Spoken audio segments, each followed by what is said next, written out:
Pues gracias por la confianza que me dais para hablaros a vosotros que tenéis por lo menos tanta experiencia como yo en este trabajo. Yo me presento a vosotros como un trabajador de las exequias. Llevo unos 20 y tantos años en tanatorio, cementerio y crematorio y no me he cansado. Yo me pregunto por qué resisto yo. Y a veces, pues con algunos miembros aquí, tenemos 10, 12 entierros y se hacen. ¿Y por qué no me he cansado? Yo me he preguntado. Bueno, pues algo de las reflexiones que tengo aquí, pues yo creo que son los que me sostienen. Al fin y al cabo, al final, lo que me sostiene es la importancia de irme yo también preparando para el futuro. El futuro de Dios, no el futuro de jubilación o esto, sino el futuro que Dios nos da por Jesucristo. Y eso merece la pena y hoy día eso es una provocación. La oración de las exequias es una auténtica provocación porque, como voy a presentar, pues todo lo relativo a la muerte es algo escondido. Y además es una provocación humilde, porque al fin y al cabo, aunque hay una pastoral, como habéis dicho, de la preparación del final de la vida, y después una ayuda a las familias, sin embargo, las exequias son algo muy rápido y puntual, de tal manera que, como todos sabemos, celebramos un entierro, un funeral, y ya está. Sin embargo, esa sencillez, esa humildad es la que acoge Jesucristo, es nuestra esperanza. Bien, pues yo he puesto aquí, no lo voy a leer, claro, sino unas cosas escritas para que sirvan también de diálogo para después. Quiero hablar un poco de la situación que nos encontramos, tanto de la muerte, podríamos decir, del hecho de la muerte, como de las exequias. Me gustaría clarificar algo de lo que son las exequias, después podemos más, y yo me he metido en algo que me ha llamado la atención, que son las dos meditaciones, no me atrevo a decir nada de exégesis ni de nada, dos meditaciones sobre el misterio pascual, que tiene una meditación sobre la muerte de Jesús y una meditación sobre la resurrección. Y finalmente, un desarrollo y posibilidades de las celebraciones, de tal manera que nos animen a todos a mejorar algo que está pues bastante deteriorado y que vamos afrontando como podemos. Situación. Yo creo que todos tenemos conciencia de que el cambio social ha repercutido en la manera de afrontar la muerte y en tratar el cuerpo de los que mueren. Esto no hay nada más que ver cómo tratan las empresas funerarias llenas de cada vez más de lujo, de ostentación, el cadáver de la gente, que cuanto más escondido, mejor. De tal manera que los que acuden a los tanatorios acuden a un hotel, y ahí pues se pasan un tiempo, miran esto, se dan el pésame a la familia, y verdaderamente eso supone que cómo se afronta la muerte habría que pensar que se está afrontando la vida. Es una cuestión que nosotros tenemos que sopesar, y ahí todos vemos que, bueno, que les da lo mismo a la mayoría de los que van a los tanatorios, una forma de hablar, sino lo importante pues es estar, ayudar a la familia, pero poco más. Esto lo vamos así a sopesar, y también hay que sopesar que hay un fenómeno contradictorio, que junto a este ocultamiento hay una exaltación y homenajes a las personas relevantes que han muerto. Y así nos encontramos pues que en lugar de decir las exequias, naturalmente es homenaje al que ha muerto. Y yo me digo, ¿homenaje de qué? De recoger las maravillas que ha hecho esta persona Y como esto se hace presente también en las exequias, cuando viene ese homenaje por parte de los nietos o de las nietas sobre todo, a mí me produce una doble reacción. Y es que, ¿y tú qué sabes? Porque dicen, el abuelo estará en el sitio mejor. Y yo me digo, nunca lo digo, claro. ¿Y tú qué sabes? Es decir, porque nosotros podemos hacer imaginaciones sobre lo que será después de la muerte, pero ¿qué fundamento tiene? Y también yo me he dado cuenta últimamente que cuanto más se exaltan a los difuntos con sus detalles, más frustración da, porque eso ya ha pasado. Entonces yo he notado que eso que hacen que de homenaje provoca más lloro, más lágrimas que las exequias, cuando invitas a orar y dices que Dios nos tiene preparado un futuro. ¿Por qué? Yo me pregunto. Pues porque, claro, las alabanzas al que ha fallecido son unas frustraciones porque ya no están, ya no van a estar, solo en el recuerdo. Eso engendra mayor frustración. Lo que pasa es que estas realidades que han trastocado la manera de afrontar la muerte y el entierro, también, como acabo de ver, repercuten en las mismas exequias, porque la celebración de las exequias está trastocada. A la mayoría de nosotros lo que nos queda son los funerales. Un funeral independiente de la muerte que haya tenido. Y nos encontramos con que no conocemos a la persona, a la familia nos da detalles y el funeral pasa. Está ahí aislado.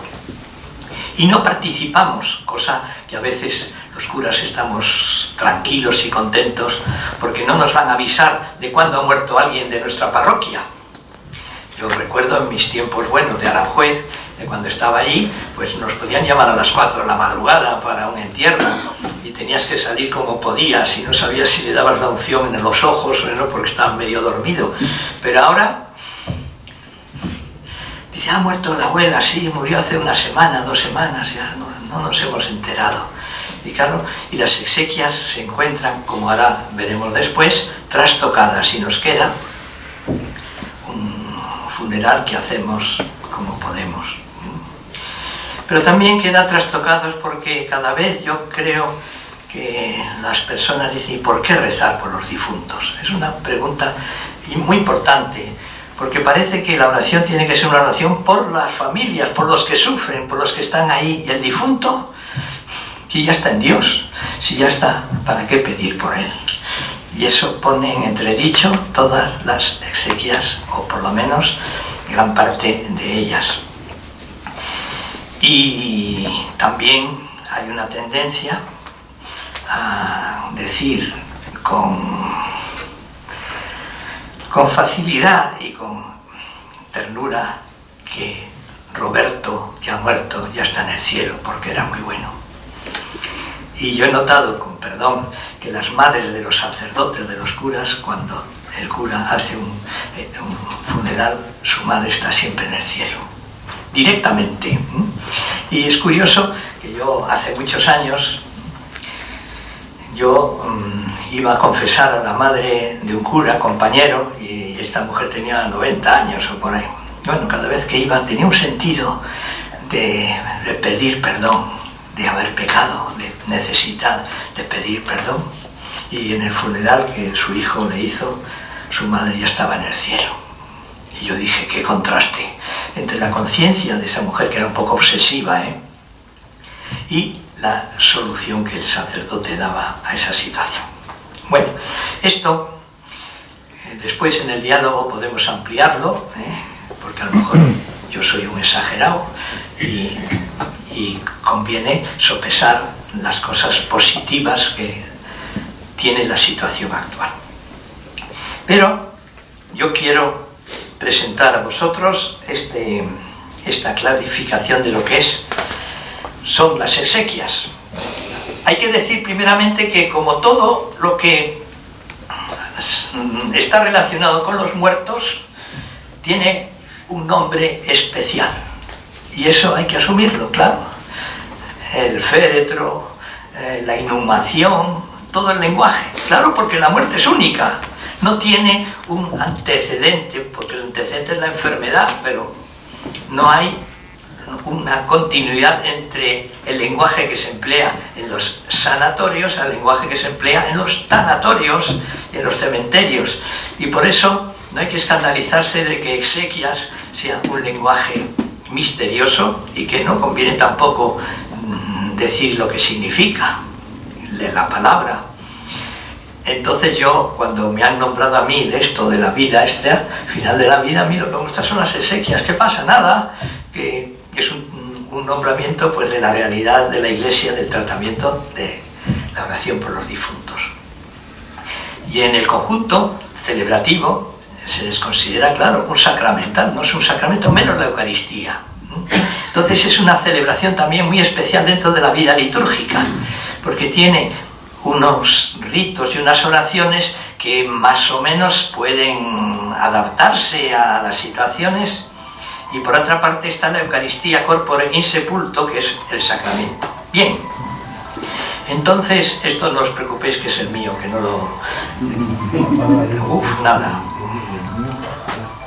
Y ahí, en las orientaciones del episcopado que están en el preludio del ritual, se dice que las exequias son el conjunto de ritos y plegarias de la Iglesia con ocasión de la muerte de un cristiano desde el mismo momento de la expiración hasta que se depositan los restos mortales en el sepulcro.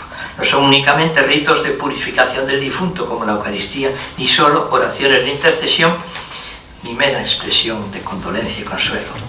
Las exequias de sus hijos, la Iglesia celebra el misterio pascual de Cristo, para que quienes por el bautismo fueron incorporados a Cristo, muerto y resucitado, pasen también con Él a la vida eterna. Primero, aquí viene una distinción para salir, yo creo que del paso, primero con el alma, que tendrá que purificarse para entrar en el cielo con los santos y elegidos, después con el cuerpo, que deberá guardar la bienaventuranza esperanza del advenimiento de Cristo y la resurrección de los muertos. Bueno, esto es una precisión que a lo mejor no estamos de acuerdo, sin embargo creo que es muy válida, porque las exequias son fundamentalmente oración y celebración de la Eucaristía.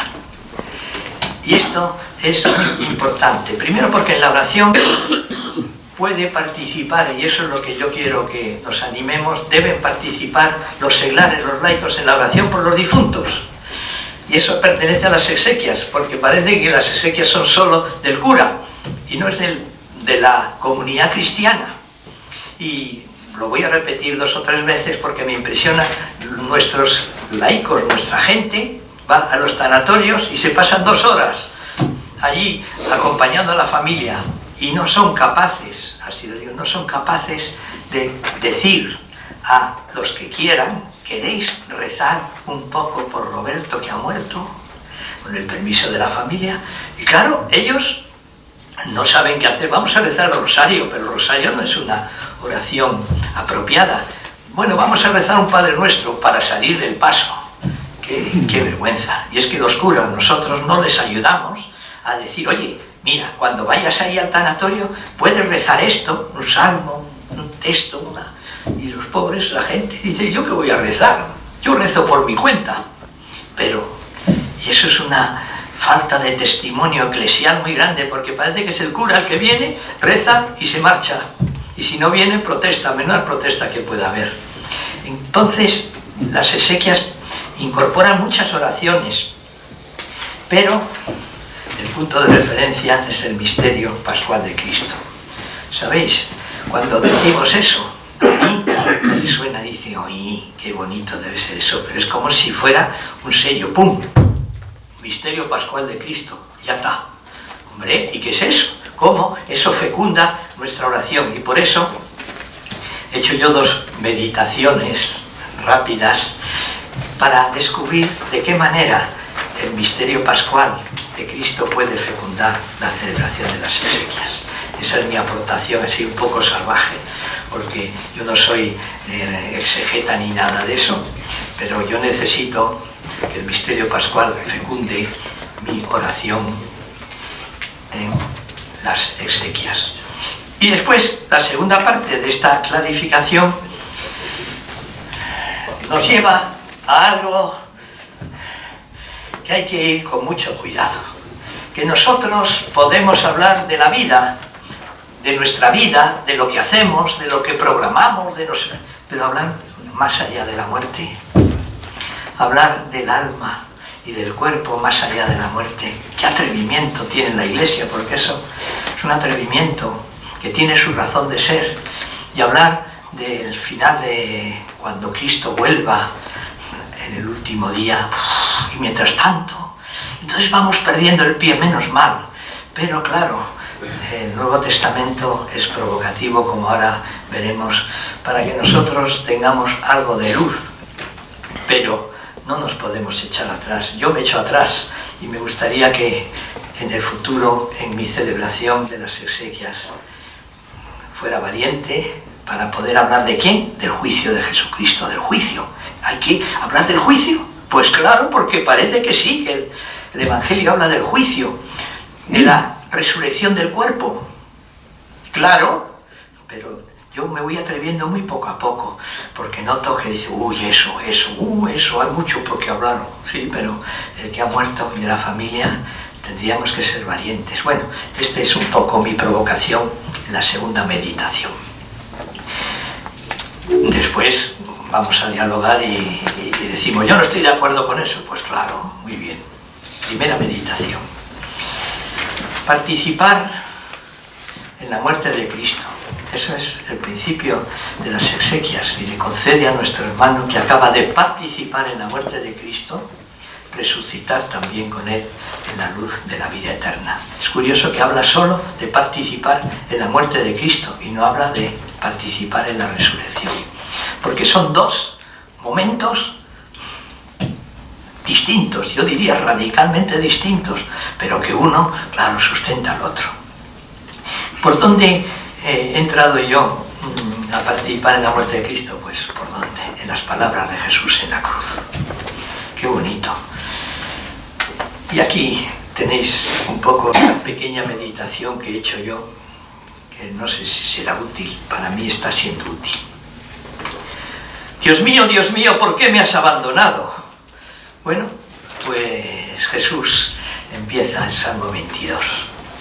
Y ahí podemos encontrar la seriedad y el sentido de la muerte. Harás tú maravillas por los muertos. Yo te pido auxilio, Señor.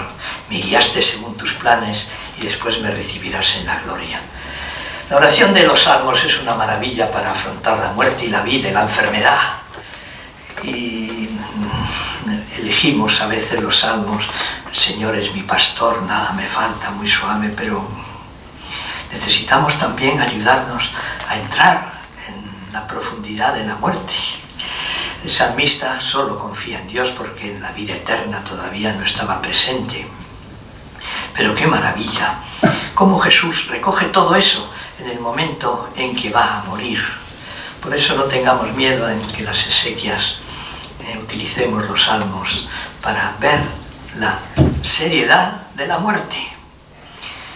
Yo me temo, solo es un temor, que a veces cuando tratamos la muerte como una ya resucitado, no tiene, esto es un paso, que tal, los no creyentes o los alejados digan, estos cristianos viven en Babia, porque mi mujer ha muerto de una manera durísima, pero ya se soluciona todo con el Dios que nos da el cielo.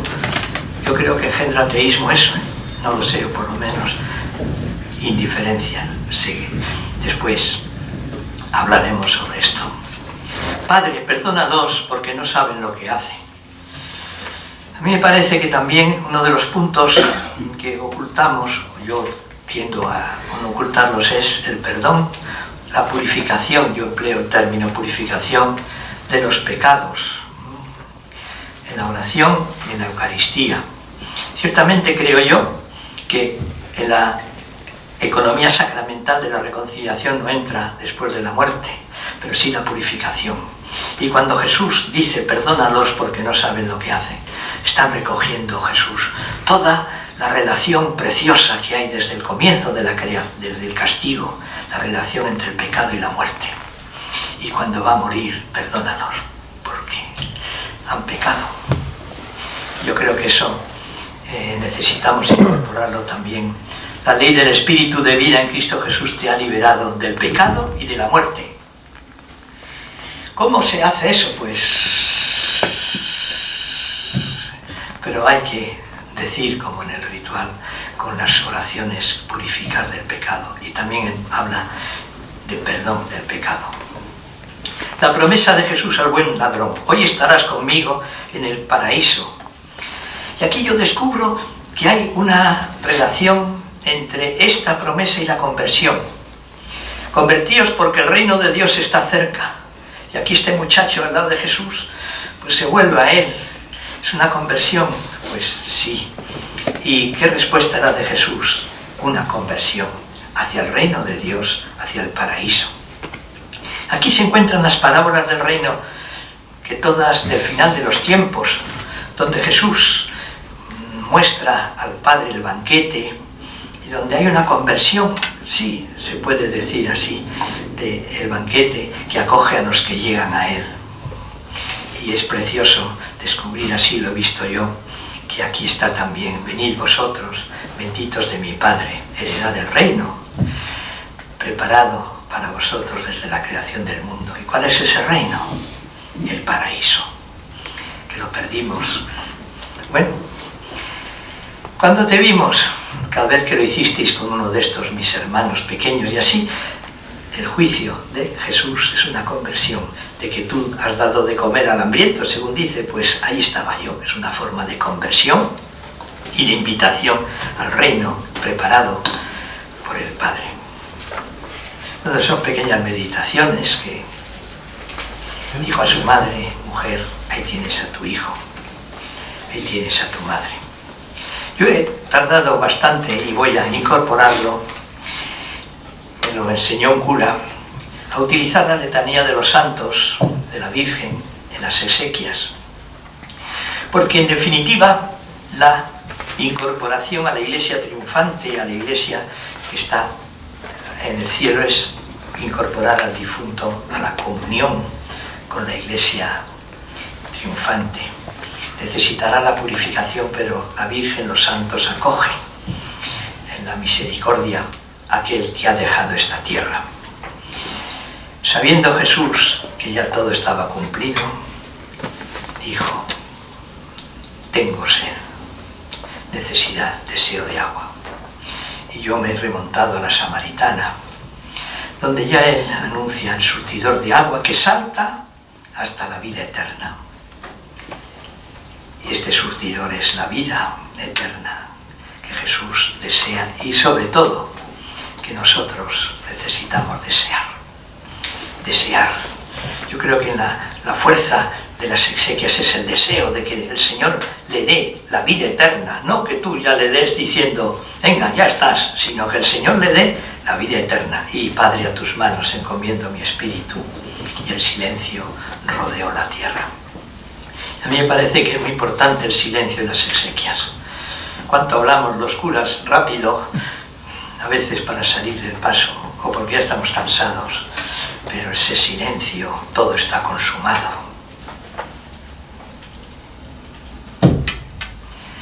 El silencio acompaña. Bien, perdonad la meditación así un poco. Segunda meditación. Es distinta, es el paso de la muerte a la resurrección de Cristo. Es algo que no se puede hablar, porque todo es gracia. Aconteció en la noche. Salió al encuentro de sus discípulos, de María, radicalmente sorprendente. Le manifestó que era el mismo, pero la novedad de la resurrección de Cristo necesita cambiar de lenguaje, seguramente. Y la oración de las exequias es la expresión adecuada para acoger esa gracia. La oración y la proclamación de la palabra, que es la que nos abre a lo inaudito. La resurrección de Cristo es el fundamento de la resurrección nuestra, claro, ese trastoque que hace San Pablo en 1 Corintios es llamativo. Si se anuncia que Cristo ha resucitado de los muertos, ¿cómo dicen algunos que no hay resurrección de muertos? Tampoco Cristo ha resucitado. Si Cristo no ha resucitado, vana es nuestra predicación, vana nuestra fe. Bueno, pero ¿qué significa en definitiva la resurrección? Pues yo he notado que lo relativo a la resurrección parte de un lenguaje muy sencillo, porque el triunfo de Cristo sobre la muerte, tan único, tan maravilloso, la maravilla de Dios para todos, se expresa con un término tan pequeño que es resurgir. Y es resurgir de la tierra, resurgir de... Y eso a mí me parece que está muy cercano a nuestra pobre oración cuando un difunto está ahí y decimos y proclamamos que el Señor te resucite, que el Señor resucite tu vida, que participes en la resurrección. ¿Qué significa eso? Resurgir a la vida. ¿Cómo? Nos tenemos que quedar callados, alegres, dando testimonio, pero ¿qué película tenemos? Porque el encuentro de Jesús con sus discípulos es también de una gran sencillez, de un amigo que llega inopinadamente, pero ahí manifiesta la cercanía de la maravilla de su vida gloriosa.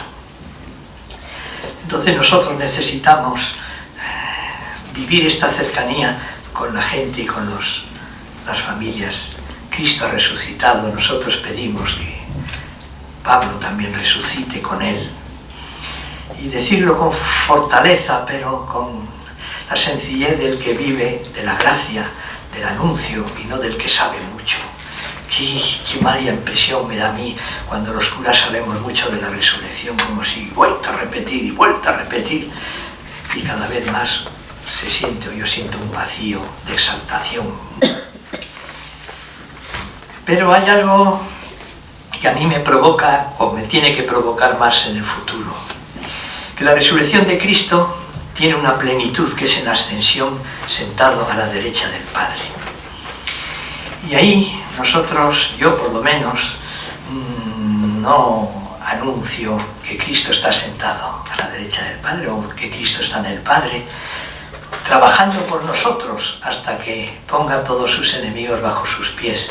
El último enemigo en ser destruido será la muerte. Por tanto, hay un futuro nuestro de la resurrección de Cristo hasta el final de los tiempos que no sabemos muy bien cómo es. ¿Dónde se encuentra el que ha muerto? ¿Dónde están?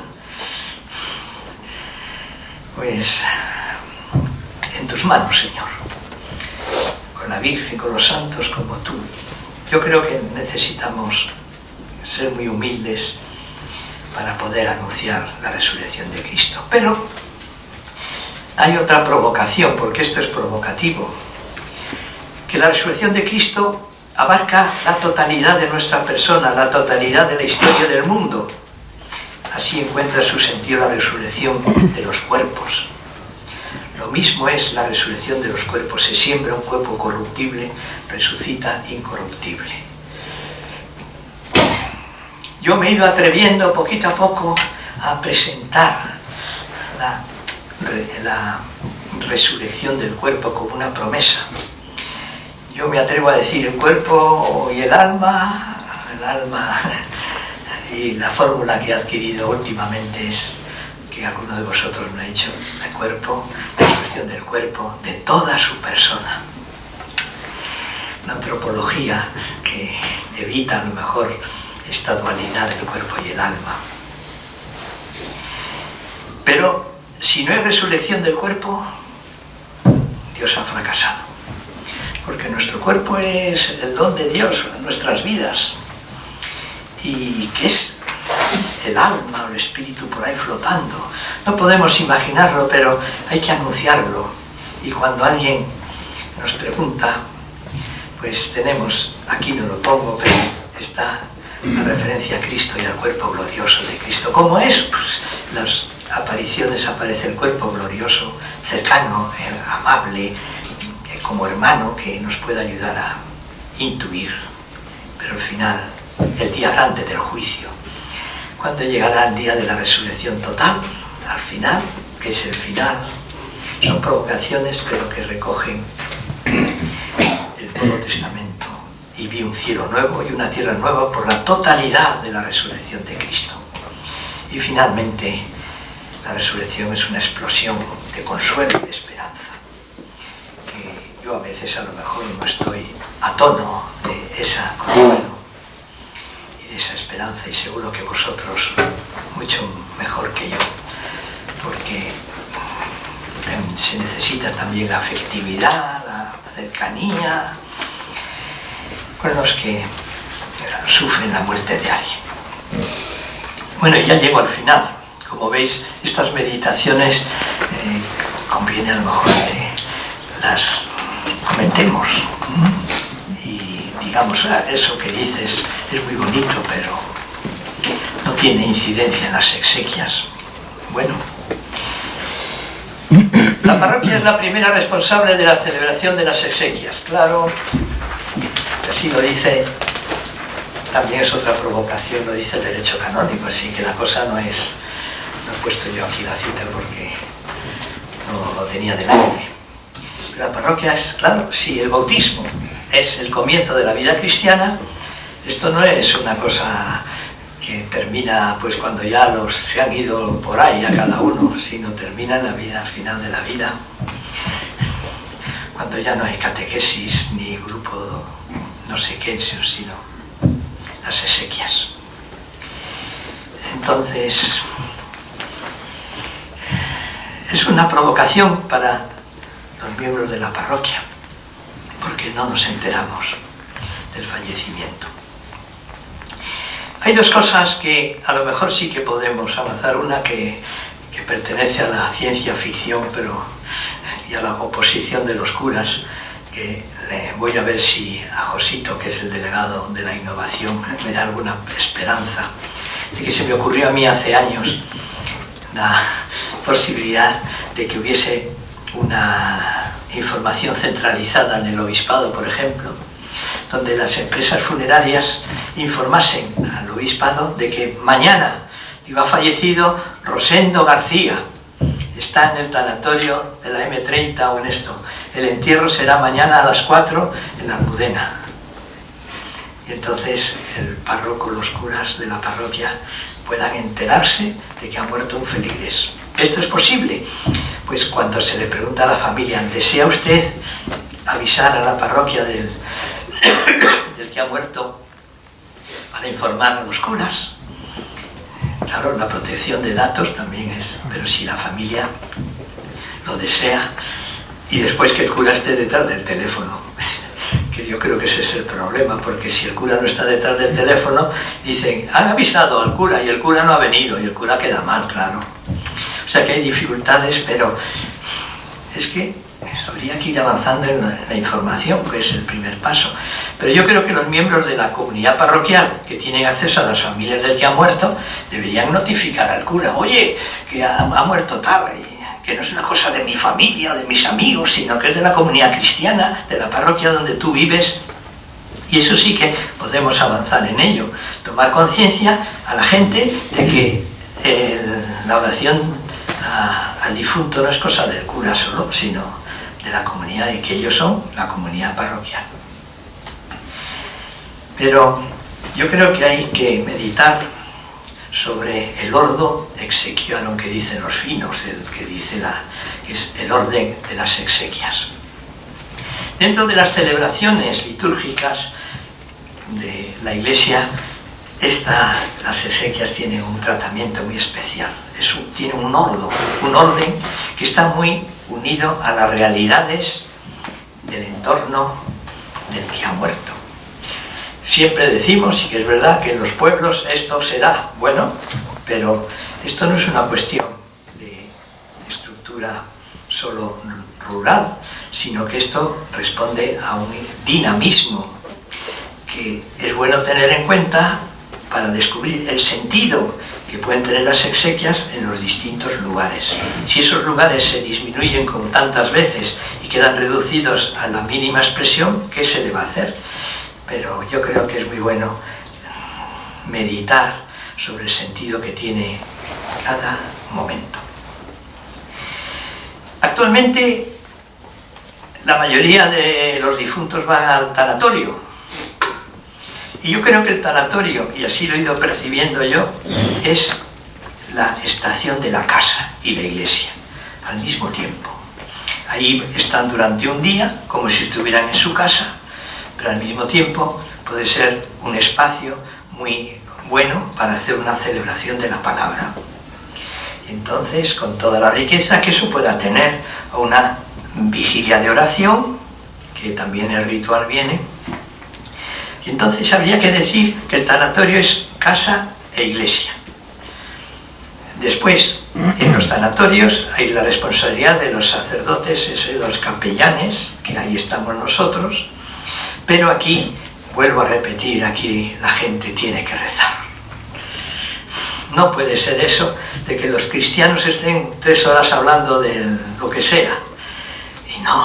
Y no.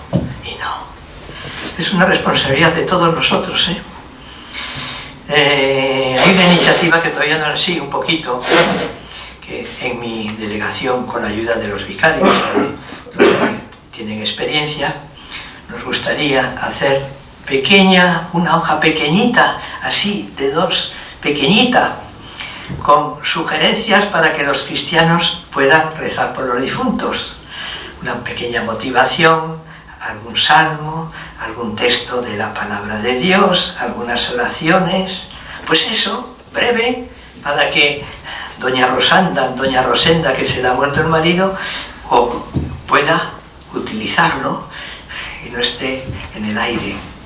A ver si este año, este curso, lo hacemos, lo editamos bastante, yo creo que no será caro, y habrá que pasarse por los arciprestados para entregarle a los curas y animar a cada cura a que en su parroquia pues vaya animando a la gente a rezar en los tanatorios o en el cementerio. Yo creo que la cosa es sencilla y no es difícil.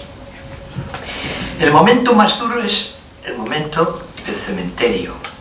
Ahí también a lo mejor habría que disponer de otra pequeña hoja que los que estamos en la capilla, cuando vemos que hay alguna familia que está más sensible a la oración, decirle, mira, cuando vayan a poner en el nicho el cadáver, reza esto, porque el silencio que hay cuando ponen en el nicho, de eso debe ser muy duro.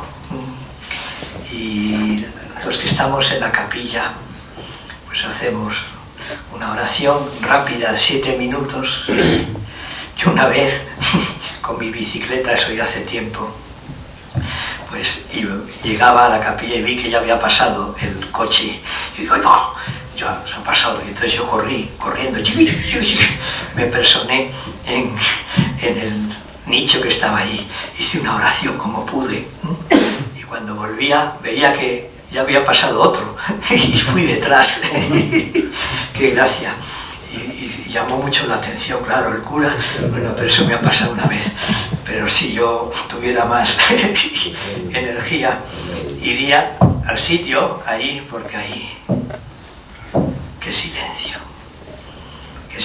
ahí. Y por lo menos, y algún canto, atención al canto, yo creo que el canto suaviza. Señor, ten piedad, cantado, y no tengáis cara de decir, yo no sé cantar, porque el Señor ten piedad, por ejemplo, en la sepultura, un Señor ten piedad cantado ayuda mucho a suavizar esos momentos tan duros. Bueno, y finalmente la misa exequial corpore in sepulto, que yo creía que no sabía qué significaba eso. Qué ignorancia, los curas veteranos sabéis que in es no, en castellano, inculto es uno que no tiene cultura, pues insepulto es que no se ha sepultado. El otro día estábamos hablando, me llamó la atención los capellanes del tanatorio de la M30 y yo, y hablamos de, allí tienen lo normal, una misa o 2 misas para todos los difuntos, pero hay familias que quieren una Eucaristía para su... Y yo he oído no sé en dónde, bueno, eso no puede ser, porque eso parece que es como un pequeño negocio, que así, teniendo la misa para tu difunto, más dinero y no sé cuántos. Yo digo, ¿cómo? Todo difunto tendría derechos, a través de su familia, para celebrar la misa corpore in sepulto. Yo comprendo que eso no sea muy posible, pero si una familia pide, hay que responder. Y en la conversación que tuvimos me llamó la atención cómo vosotros, y después que tengamos eso, veíais que la misa corpore in sepulto tiene una fuerza muy superior a la misa para todos los difuntos que están en el tanatorio. Y es verdad, cuando el cadáver está ahí presente, si hay funeral, que también se puede llevar al difunto a la iglesia, eso cambia el término de funeral para una cosa mucho más fuerte, mucho más viva. Bueno, pues ya está. Y tener cuidado con las nietas, los tíos, los eso, que alaban a sus, eso, diciéndole, estarás, abuelito, cazando con la abuela en el mejor sitio. ¿Y tú qué sabes, hija? Entonces aquí hay, y con esto acabo porque vamos al coloquio, aquí hay una cosa que yo creo que hay que cambiar, pero en el ritual dice que la familia, cuando da las gracias, que puede haber algún miembro de la familia que dé gracias o que quiera hablar, que lo haga al final de la Eucaristía. A lo mejor la acción de gracias sí, por la presencia, pero si va a hablar del difunto, yo creo que, y así lo experimenté yo una vez, es mejor al principio. ¿Por qué? Porque los puedes evangelizar. Decir, mira, ayer decía, lo mejor de mi abuelo es que quería mucho a los demás, a su familia. Y yo, oh, qué bien. Pues yo, pues Dios es el que más os quiere a vosotros. Y eso lo pude decir después de que esa chica hablaba de su abuelo. Claro, no mentó a Dios ni nada. Si lo hace al comienzo de la misa, o al comienzo de la oración, tú puedes recoger algo de lo bueno que dice y darle la evangelización del anuncio de Jesucristo. Lo haces al final y la gente se queda y dice, ay, qué bueno, ay, qué bueno, ay, qué bueno. Y lo que tú has hablado, no ha pasado nada, como si nada. Bueno, muchas gracias. Ya he acabado.